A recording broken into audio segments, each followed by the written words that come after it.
آج ہمارے مہمان ہیں علامہ طاہر القادری صاحب۔ علامہ صاحب نے جس دن سے لانگ مارچ کا اعلان کیا ہے، پاکستان کے سیاسی حلقوں میں ایک ہلچل سی مچ گئی ہے۔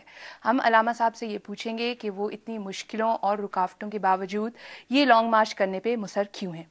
علامہ صاحب، لانگ مارچ آپ کرنے جا رہے ہیں، اگر یہ لانگ مارچ کامیاب ہو جاتا ہے تو کیا تبدیلی آئے گی پاکستان میں؟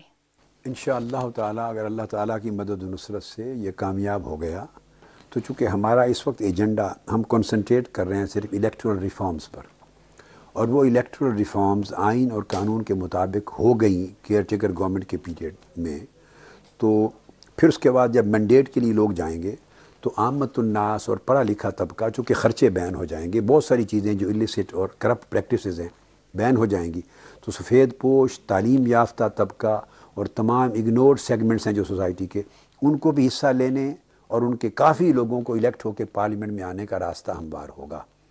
اور اگر 1/3 لوگ بھی پارلیمنٹ میں اس طرح کے آ جاتے ہیں تو پھر کم سے کم اندھیر نگری نہیں ہونے دیں گے پارلیمنٹ میں، اور جمہوریت اور آئین اور قانون کی جو کشتی ہے وہ صحیح سمت پہ چل پڑے گی۔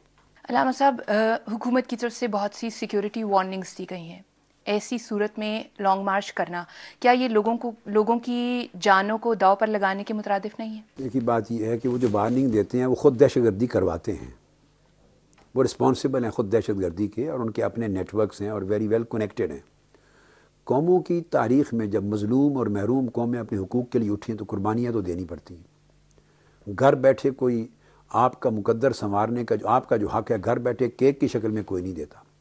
دنیا کی تاریخ میں کبھی بھی پاکستان بھی بنا تو قربانیوں سے بنا، گھر بیٹھے کسی نے نہیں دے دیا، تو پاکستان بچے گا تو بھی قربانیوں سے بچے گا، ادروائز یہ تو پاکستان کے ٹکڑے کروا دیں گے۔ علامہ صاحب، ابھی تک آپ کو حکومت کی جانب سے کوئی مذاکرات کی کوئی دعوت دی گئی ہے یا کوئی مذاکرات یا بات چیت کی گئی؟ کوئی سیریس مذاکرات نہیں ہے۔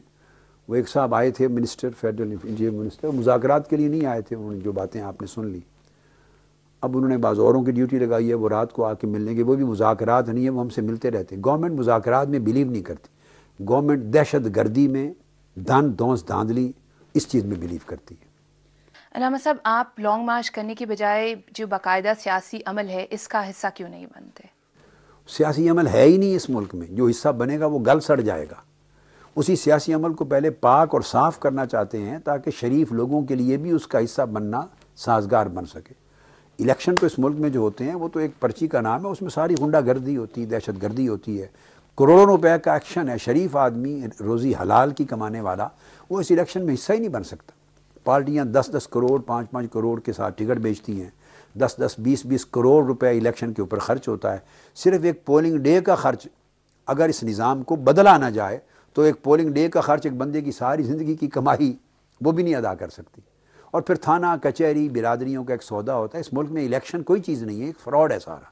ایم کیو ایم نے آج لانگ مارچ سے تقریباً 2 دن پہلے جو ہے وہ عملی طور پر شرکت نہ کرنے کا اعلان کر دیا ہے، اس سے لانگ مارچ پر یہاں یا وہاں لوگوں کی تعداد پر کیا اثر پڑے گا؟ کوئی بات نہیں، دیکھیے لانگ مارچ کا اعلان تو ہم نے کیا تھا اور انہوں نے ہمارے ساتھ تائید اور حمایت کا اعلان کیا، پھر ہمارے ساتھ آج کے دن تک کل تک شریک رہے پورے پروگریس میں۔ تو میں تو جس نے جتنی بھی تعاون کیا ہے آج تک، تو میں ہمیشہ ایسا آدمی ہوں کہ میں شکر گزار ہوتا ہوں، میں اوبلائزڈ اور تھینکفل ہوتا ہوں جو جتنی کوآپریشن۔ پھر اس کے بعد اب ہر پارٹی کا ایک اپنا نظام ہے، ان کی مشاورت ہے، ان کا ایک جمہوری طریقہ کار ہے۔ اگر فیصلہ پارٹی کر کے ایک ڈیسیژن کرے تو یہ ان کا جمہوری رائٹ ہے، مجھے کوئی حق اختلاف کرنے کا نہیں ہے۔ رحمان ملک صاحب نے کہا کہ این او سی نہیں لیا گیا، کنٹینرز لگا کے اسلام آباد کو جو ہے وہ بند کیا جا رہا ہے، ایسی صورت میں کیسے داخل ہوں گے آپ لوگ اسلام آباد میں؟ عوام نے داخل ہونا ہے، عوام راستہ نکال لیں گے۔ جو کچھ وہ اعلان کر رہے ہیں وہ غلط بیانیاں کرتے ہیں ہر روز وفاقی حکومت کے لوگ۔ میں کسی فرد کا جواب نہیں دے رہا، کسی آپ نے نام لیا میں ان کی بات نہیں کر رہا۔ جو آپ اعلانات سنتے ہیں وہ غلط بیانیوں پر مبنی ہوتے ہیں۔ انہوں نے اجازت نہیں دی، تحریری طور پہ ہم نے تو اجازت مانگی تھی، ہمارے وفد نے براہ راست اتھارٹی سے بات کی تھی، لیکن عوام جہاں چاہیں گے وہیں مارچ ہوگا انشاءاللہ، ان کے کہنے سے نہیں ہوگا۔ بہت شکریہ۔